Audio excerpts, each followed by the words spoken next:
And we're back. Did you miss me? Of course you did. We're reading Almost Odis by me, Dusty Thompson. My Preppy Life with My Redneck Dad is the subtitle. So if you're following along, we're on page 294. The blog dated Saturday, January 25th, 2014. Don't watch me, watch the road. I'm very judgmental about people while they're driving.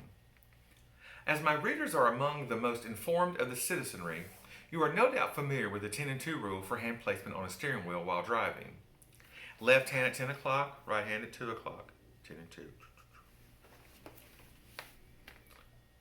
I recently read where that has now been changed to 9 and 3 because of airbag deployment injuries. As I try to contemplate all tasks in the optimal, efficient manner, I specifically watch where I place my hands when behind the wheel of my snazzy Sonata. My rule, while it works for me, is not as succinct as 10 and 2. Mine is left knee and 5. So my left hand is here, my right hand is here, and I usually drive with 2 fingers, sometimes 3 fingers. I'm a really good driver. Not an easy thing to yell at someone navigating the Pennsylvania road system for the first time in the dark. Not that I would do that, at least not again. All apologies to Christopher, my long-suffering best friend. I did scream 10 and 2 at him when I was moving from Cleveland to Washington, D.C. You had to go to the Pennsylvania Turnpike. If you've ever driven the Pennsylvania Turnpike, you will know that it is mountains, road, death. There is no room for error. So I may have screamed 10 and 2 a number of times. Probably wasn't helpful, but it made me feel better. Sorry, Christopher. While my hand placement now may not work for everyone, for me it works quite well. I only need to have one hand on the wheel as I am a very good driver and not in the Dustin Hoffman and Rain Man sort of way. I am skilled at navigating our nation's roadways with my right hand at 5 o'clock.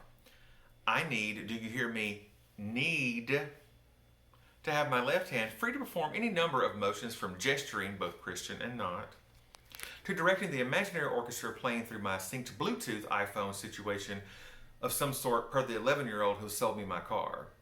It was great. I bought the car and they drove it home for me, delivered it, and then he synced my phone up through it, and I was thinking, don't they have child labor laws in Silicon Valley? But apparently not. He looked like he was 12. The dad, I've noticed, drives in a similar manner.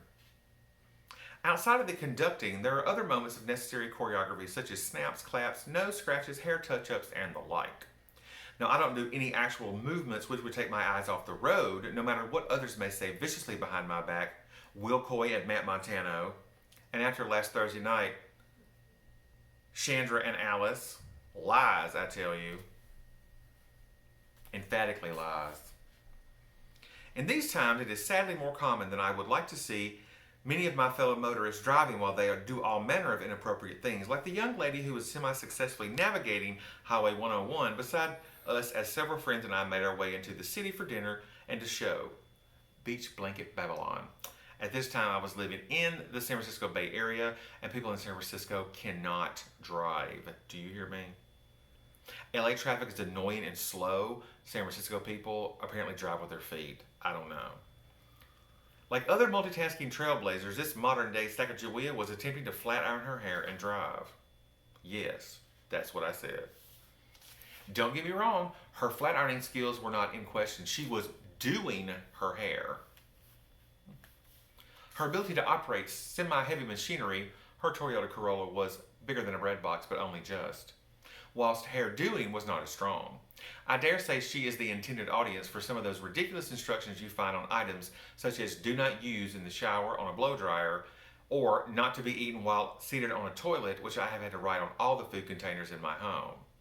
And speaking of toilets, which I've had to more often than I would care to, one of the downsides of a life history is a sense of familiarity that breeds not only contempt, but a casualness I find off-putting. Case in point, I was cooking last Saturday, and after fending off an overly curious food taster, I realized my house was quiet, calm before the storm quiet. Having a 72-year-old toddler at home, I know the need for oversight, so I wandered toward his bedroom under the guise of dusting to uncover the activity to which he was up. To my horror and regret, I found him seated on his throne, as it were, with the door open as wide as the great outdoors and twice as fragrant.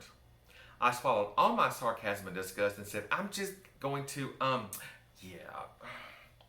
as I shut the door, moving very slowly and specifically as to not agitate the molecules in the immediate vicinity.